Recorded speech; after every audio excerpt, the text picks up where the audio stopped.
18 million albums sold in 4 years, $325 million in revenue before the company's 5th birthday. A recording compound in Tarzana, California, with the lights burning 24 hours a day. A nightclub in Las Vegas named after a code word only the owner's people understood.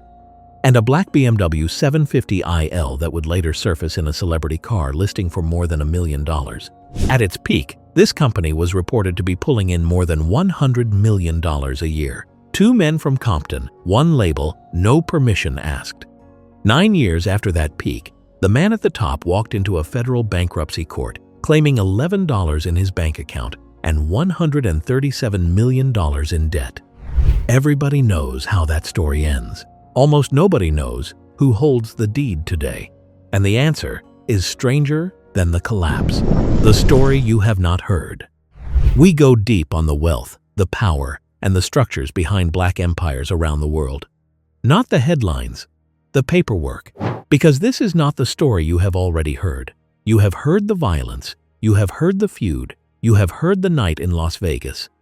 What almost nobody explains is the ownership architecture underneath all of it, which is the only part that ever really mattered, and the only part that survived. The Compton Blueprint. Marion Hugh Knight Jr. was born on April 19, 1965, in Compton, California. He played defensive end at the University of Nevada, Las Vegas. He made it into the National Football League the hard way, signing with the Los Angeles Rams as a replacement player during the 1987 strike. That entire professional football career reportedly paid him around $15,000. $15,000. So he took a job standing outside dressing room doors, working security and bodyguarding for artists, including Bobby Brown. And from that hallway, he watched something that changed the arc of his entire life. He watched who got the applause, then he watched who got the check. They were never the same person. Here is the moment everything turns on. Knight's first real money in the music business did not come from performing. It did not come from touring. It came from publishing. In a 1996 interview with ABC News, the rapper Vanilla Ice said Knight pressured him into signing over millions of dollars in music rights connected to the songwriter Mario Johnson. Knight flatly denied it, and Vanilla Ice later softened his own account on camera. The specifics remain disputed to this day. What is not disputed is the lesson Knight took from it. The performer sells a moment. The owner of the composition gets paid every time that moment plays again. Anywhere, forever. Fame depreciates. Ownership compounds. That single realization is the seed of everything you are about to see. If you want more untold stories about how black wealth actually gets built and how it actually gets taken, subscribe and turn on notifications, because the next part of this story is where the money gets serious and the paperwork gets dangerous. Because there was one problem with building an empire on ownership. Knight did not own the money he built it with. The foundation years. By 1991, Andre Young, the producer known as Dr. Dre, was the most important sound architect in American music and one of the most underpaid men in it. He was making platinum records at Ruthless Records and holding almost nothing on the back end. He had the talent. He did not have the equity. Knight found him there. The label they built was originally called Future Shock before it became Death Row Records, founded in 1991 alongside the DOC and the veteran executive Dick Griffey. But a label needs capital, and this one got its capital from a place that would eventually take the whole thing apart. Michael Harris, the imprisoned South Central figure known as Harry O, put up a reported $1.5 million in seed money through a company called Godfather Entertainment, run with the attorney David Kenner. In return, Harris expected a 50% share of the profits.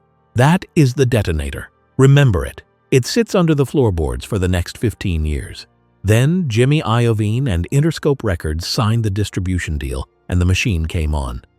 The Chronic arrived in December of 1992 and moved more than 6 million copies worldwide. Doggystyle followed in November of 1993, debuted at #1, and went 7 times platinum. In 4 years, this company sold 18 million albums and generated more than $325 million. But here is what almost every documentary gets wrong. That money was never the achievement. That money was the foundation. And a foundation is not a structure, because the real move was not in the sales figures. It was in the corporate design. The pivot to ownership. Death Row was not just a record label, it was also a production company, which meant it kept a far bigger slice of every dollar than a normal imprint ever would. Most artists rent their careers from a corporation. Knight and Dr. Dre had built the corporation, and once you own the machine, the strategy becomes acquisition. In October of 1995, Knight posted $1.4 million in bail for Tupac Shakur, who was sitting inside Clinton Correctional Facility in New York. The condition was a contract. Shakur signed with Death Row on the way out the door. That was not a rescue. That was the single most effective talent acquisition in the history of American music. 4 months later, All Eyes on Me arrived as hip-hop's first double album to debut at #1 on the Billboard 200, and it eventually certified diamond at 10 times platinum. Dr. Dre, Snoop Dogg, Tupac Shakur. One roster. By 1996, the label was reported to be worth roughly $100 million by Vibe, and Knight's personal net worth was estimated somewhere between $100 and $200 million. Every estimate from that era should be read as an estimate, because the books were never clean. But the more the company owned, the more one man wanted to own the company. And that hunger is exactly what walked the most valuable asset in hip-hop right out the front door. The Vault in Tarzana. The physical heart of the empire was Can-Am Studios in Tarzana, a recording compound in the San Fernando Valley where the entire roster lived, worked, and rarely left. Red walls, cars in the lot, sessions that ran until sunrise. If you wanted to see what $100 million a year looked like in 1995, it looked like that parking lot. But the building was never the asset. The asset was what left the building on tape: The Chronic, Doggystyle, All Eyes on Me, Dog Food, The Don Illuminati, Master Recordings. Permanent, transferable, income-producing property that does not age, does not tour, and does not need to be fed. Knight understood that better than almost any executive of his generation, which makes what happened next almost impossible to believe. The holdings. The spending told on the strategy. Club 662 in Las Vegas. The venue the convoy was driving toward on the night everything ended. A fleet that included the BMW 750iL, a Rolls-Royce Corniche, a Bentley, a Hummer, real estate, jewelry, cigars. There was also expansion. Death Row East, a planned New York branch meant to plant a West Coast flag on the opposite coast, with Eric B. involved and Craig Mack floated as a first signing. None of it was equity, all of it was overhead, and overhead is what kills a company when the revenue stops. Because every asset in that paragraph depreciated, and the company had roughly 40 acts signed while releasing solo albums from only 4 of them. Which brings us to the exit that rewrote the entire industry. The ownership layer. Dr. Dre owned 50% of Death Row Records. Read that again. Half of a company generating more than $100 million a year. Half of the masters, half of the catalog that would still be streaming 3 decades later. In March of 1996, exhausted by the violence and the direction of the company, he walked away from all of it. He left the masters behind. He left the equity behind. He took his name and started Aftermath Entertainment with essentially nothing. At the time, it looked like the worst business decision in music. Then September 7th, 1996 happened. Knight and Shakur were captured on MGM Grand surveillance in a confrontation with Orlando Anderson. Hours later, Shakur was shot 4 times in the passenger seat of Knight's BMW at Flamingo and Koval. He died 6 days later, on September 13th. On February 28, 1997, Knight was sentenced to 9 years for violating probation. Interscope walked from the distribution deal. According to bankruptcy court filings, the label bled roughly $6 million a year while he sat inside. Nate Dogg left, Snoop left, Corrupt left, and Dr. Dre, the man who had given up half of everything, went on to build Aftermath, sign Eminem and 50 Cent, co-found Beats by Dre, and sell it to Apple in 2014 in a deal reported at $3 billion. He did not lose the equity. He traded a burning asset for a clean one. That is the entire thesis of this story, in one decision.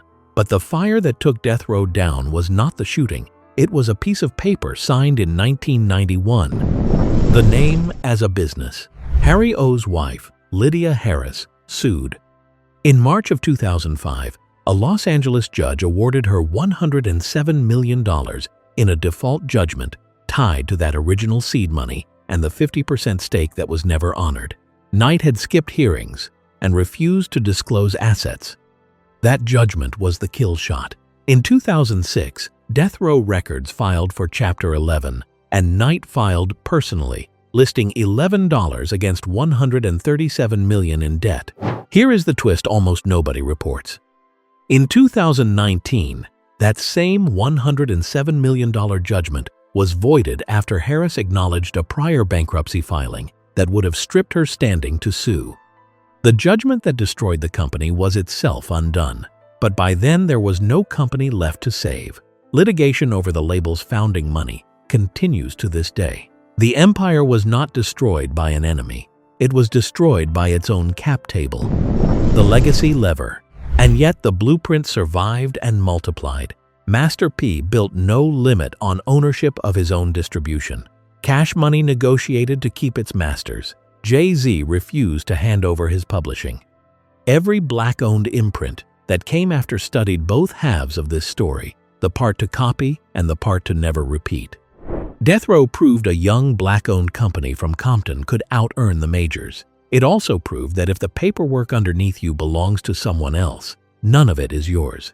Which brings us to the deed, the life now. Marion Knight is 61 years old. He is serving a 28-year sentence for voluntary manslaughter connected to a fatal hit and run in 2015 that killed Terry Carter. His earliest parole eligibility is October of 2034. He co-founded a podcast from prison in 2023. Reported estimates place his net worth near zero. He owns none of it. Not one master. Not the logo. The synthesis. 18 million albums. $325 million. More than $100 million a year. The compound in Tarzana. The club in Las Vegas. Follow where all of it went. In 2009, the assets were auctioned for $18 million to a Toronto company called Wide Awake Entertainment. Wide Awake collapsed in 2012, and Death Row moved to E1. Hasbro bought E1 in 2019. Blackstone, the largest alternative asset manager on Earth, bought E1 Music in 2021 in a deal reported at $385 million and rebranded it MNRK. So the most feared independent label in American history ended up as a line item inside a private equity portfolio. And then, in February of 2022, Blackstone sold it, not to a conglomerate, not to a major, to Calvin Broadus, Snoop Dogg, the artist. The kid who signed to Death Row at 20 and got a check while somebody else got the copyright now owns the brand, the trademark, the logo, and the catalog, including his own debut album. He pulled the entire catalog off streaming to fix the royalty structure before he put it back. He brought it back through a partnership with Larry Jackson's company Gamma in 2023. He does not own a city. He owns something harder to take. He owns the room he was once rented out of. He owns the name that was once used against him. He owns the tape. That is the answer to the question we opened with. The empire was not destroyed from the outside. It was destroyed from the inside by the one thing its founder never actually secured. And it was inherited by the one person in the building who was never supposed to own anything at all. Fame depreciates. Ownership compounds. And ownership always finds its way to whoever finally reads the contract. So tell me in the comments, 1. Was Dr. Dre walking away from 50% the smartest exit in music history or the most expensive mistake?